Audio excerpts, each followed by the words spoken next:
Hey guys, Victor here again, coming at you with another retro deck profile for the September 2011 format, and today's focus is going to be on Infernities, or, as you may also know it by, your local cheater's favorite deck, because Infernity players are known for setting their monsters into the spell and trap card zones in order to ensure that their Infernity monsters actually can activate and resolve. But no need to worry, because we're not going to be doing any of that here. So, with that out of the way, let's jump straight into the deck profile. So kicking off the monster lineup, we are of course going to be playing 3 Infernity Archfiend. It's the heart and soul of the deck because whenever it's special summoned, it adds any Infernity card from your deck to your hand, and that includes the traps, the spells, and the monsters. The only thing that you have to remember is that, much like every other Infernity monster, you must have no hand in order to activate and resolve their effects. But that's not going to be a problem because this deck is pretty much dedicated to emptying your hand as soon as possible. Next, after that, we're also going to be playing 3 Infernity Necromancers, also a really good card because of the fact that it's literally Monster Reborn for Infernities. And then, in addition to that, even if you're like bricking, for example, right? It has 2,000 defense, which is more than enough to buy you a couple turns in order to build up your resources and try to beat your opponent. So, yeah, just a fantastic card for like offense and defense. After that, we have 2 Infernity Mirages.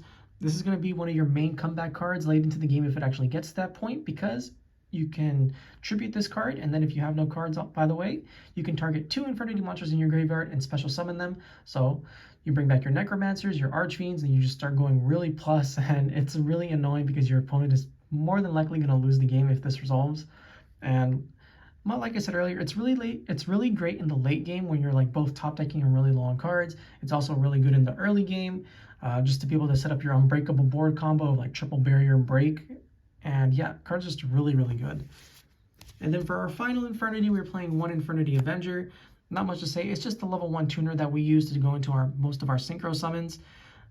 You combo with Archfiend and Necromancer, and then you can go into like, I don't know, whatever the situation calls for. But yeah, you don't really need more than 1. And then its effect for if you have no hand is if your monster gets destroyed by like battle, for example, you can just special summon this card from the graveyard, and then the level of this card becomes equal to the card that was destroyed. So it does come up sometimes, but not always. But it's good to keep that in mind just in case the situation does come up.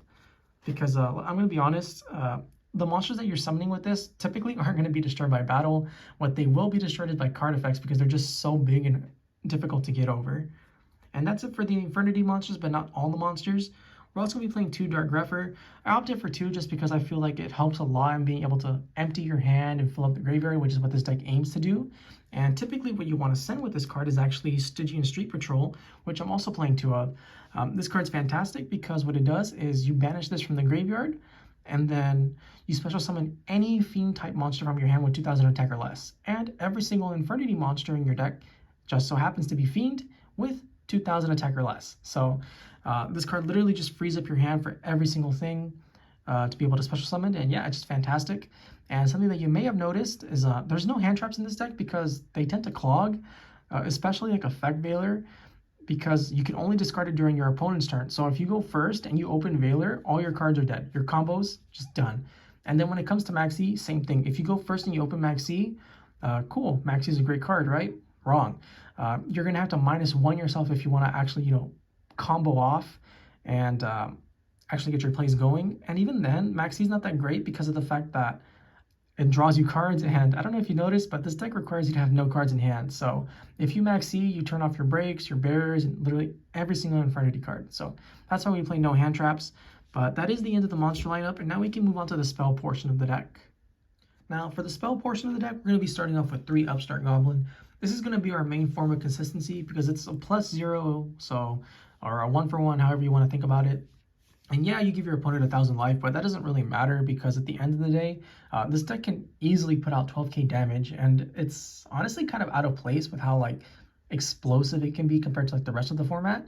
But since we're playing Upstart Goblin, that means we're not playing Potter Duality, mainly because the way that I play Infernity, I feel like you want to be able to special summon as soon as possible, and having to wait because Duality's restriction to stop you from special summoning is just, yeah, I don't really enjoy that. I'd rather just go balls to the walls every single time as soon as possible. So no Duality, but yes to 3 Upstarts. And then after that, we're just playing literally a ton of 1-ofs. So you got the 1 of Heavy Storm, the 1 of MST, the 1 of Dark Hole, the 1 of Monster Reborn, the 1 of Book of Moon. Really important especially because in this format Thunder King Ryo is so, it's so integrated into the format, so you're going to be seeing it a lot. And then it's also really effective at helping you play around cards like Effect Veiler, because you're going to be able to book your necromancers or your archfiends to help ensure that their effects actually resolve and let you continue on with your plays. And then we're going to have one Allure of Darkness, just a funny card that's, I guess, pretty much mandatory because you never know when you're going to use it, right? If you're really good at this game, you're going to be able to pull off the broken combo, which is no hands, activate Allure, reveal Archfiend in another dark, and then you banish the dark monster that's not Archfiend. And then because on resolution, you only have the one card in hand, you can activate Archfiend's effect to special summon itself and, just continue on with your combos. But remember, only the good players get to activate that effect. Then you also have the one for one, really good card because first of all, it gets rid of cards in your hand, which is great for Infernities, and then it also gives you access to either Avenger or Mirage in order to continue on with your plays. So no matter which option you choose, it's still just a really solid card for what it's able to provide to this deck. And then we're also going to be playing the one Reinforcement of the Army because it gives you instant access to Dark Grepher, and Dark Grepher is really important because much like one for one, it helps get rid of cards in your hand, and it fills up your graveyard with whatever you may need, typically the Stygian Street Patrol though. And then for our final spell, of course, we're playing the one-of Infernity Launcher. You're only allowed one, but one is more than enough to get the full combo off and be able to, pretty much set up your Unbreakable board. So yeah, that's it for the spells. And now we can finally move on to the trap portion of the deck. Now, compared to most decks, this deck is actually extremely trap heavy. So with that in mind, we're going to start off with 3 Infernity Barrier. It's literally, I don't know what to say. It's just a fantastic card that does everything for this deck because it's able to negate monster effects, spells, and traps. And typically when you have one barrier to activate, you're going to have all 3 of them just because that's what your full combo allows you to do, right? So yeah, this card is just insane. And if you go first and your opponent doesn't max C you and you actually get the combo off, the game's over. There's no debating it. The game's legit just over at that point. And then after that, we're playing 2-dimensional Prison because it's Deep Prison. It's really helpful in getting rid of big threats like Thunder King Ryo, which completely just stomped this deck. And then we're also playing 2 Starlight Roads. Since this deck requires you to have no hand, that means you're going to want to set everything. And if you set everything, that means cards like Heavy Storm just become infinitely more powerful because of the fact that, you're pretty much not offering any protection outside of your barriers. But thanks to Starlight Road, we can play a lot more recklessly, if that makes sense. We're allowed to play more recklessly as we don't really care about Heavy Storm, we don't care about Torrential, Dark Hole, whatever. So we just Starlight Road them, get a Stardust Dragon, and if they have like a Judgment or something for Starlight Road, it's fine because we're going to barrier them immediately after. And yeah, the game's literally wrapped up if both of those resolve at that point. And then you also play 2 Solemn Warning along with the 1 Solemn Judgment, staples. Then you play the 1 Trap Dust Shoot, the 1 Mirror Force, the 1 Torrential Tribute, and then lastly, just 1 Infernity Break. You don't really need more than 1. This is typically more than enough to win the game, honestly. But if you want, I guess technically you can play 2, but I wouldn't recommend it because this card does tend to break compared to Infernity Barrier and just the rest of the stuff. And yeah, that's the trap lineup. And with that, that's the main deck finished. It's 40 cards as always, and now we can finally move on to the extra deck portion of the deck. When it comes to the extra deck, it's honestly pretty generic for the most part, but there are a couple cards that only Infernity get to truly use and take advantage of. So with that, we're going to start off with 1 number 39 Utopia. Not much to say, sometimes you just need a rank 4 beat stick, and Utopia fits that purpose perfectly. Then you have the 1 Levier the Sea Dragon, fantastic card that honestly, Infernity is one of the first decks to actually show how ignorant and powerful something like Levier can be, because Infernities are constantly banishing their monsters, whether it's the Street Patrol or Necromancer, Mirages, whatever, and you can make Levier to bring them back, and then you can just continue on with your combos and continue gaining more and more resources. This card's honestly just insane. And then after that, that's it for the Xyz, but we're playing a bunch of synchros. You play the 1 Alliance's Cataster, the 1 Bryonic Dragon of the Ice Barrier, the 1 Orient Dragon.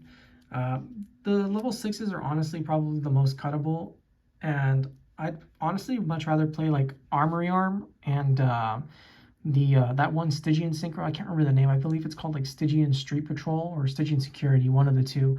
And what it does is when it destroys a monster by battle, it gains 800 attack, and then it can attack again. But it's fine. These cards are, good enough for what they try to accomplish.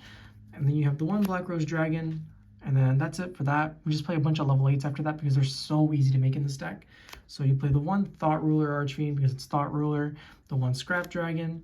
We're playing 2 Stardust Dragons because we play 2 Starlight Roads, but typically you only resolve 1 Starlight Road, and the second Stardust Dragon is incredibly easy to make, so it's not really that big of a deal, but it's just nice to have the option sometimes.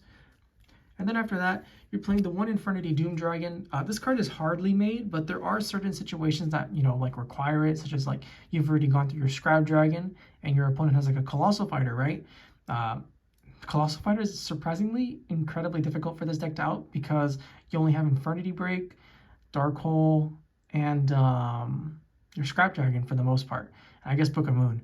But that's 4 cards just out something like a Colossal Fighter, which is kind of insane. So you play this one, you just get rid of the threat, and then you burn them for it. And it's also really great at removing like monsters like Spirit Reaper or Marshmallow or just things of that nature that stick around on the board, right? So yeah, card's good. And then after that, we're playing 300 Eyes Dragon, which is something that I feel only Infernity is able to take advantage of, because what this does is you can banish 1 level 6 or lower dark monster from your graveyard, and then it copies its effect. So typically you're going to banish a Infernity Mirage, and what you're going to do is you're going to tribute the 100 Eyes Dragon because it becomes Infernity Mirage essentially. You special summon out your Necromancer and your Archfiend. Archfiend searches out your Barrier or your Break or your Launcher, whatever. And then Necromancer brings out your Avenger, and then you synco for 8, and you just keep repeating the process over and over again until you've like filled your back row with barriers, breaks, whatever. The card's honestly insane, if I'm being honest. And then lastly, we're playing the one Trishula Dragon of the Ice Barrier. As is tradition, we're always going to end the deck profile on Trishula just because it's just an insane, absurd, extremely powerful card. And with that, that's the deck profile. I hope you guys enjoyed it. If you did, please feel free to like, comment, subscribe, and I'll catch you guys next time. See ya!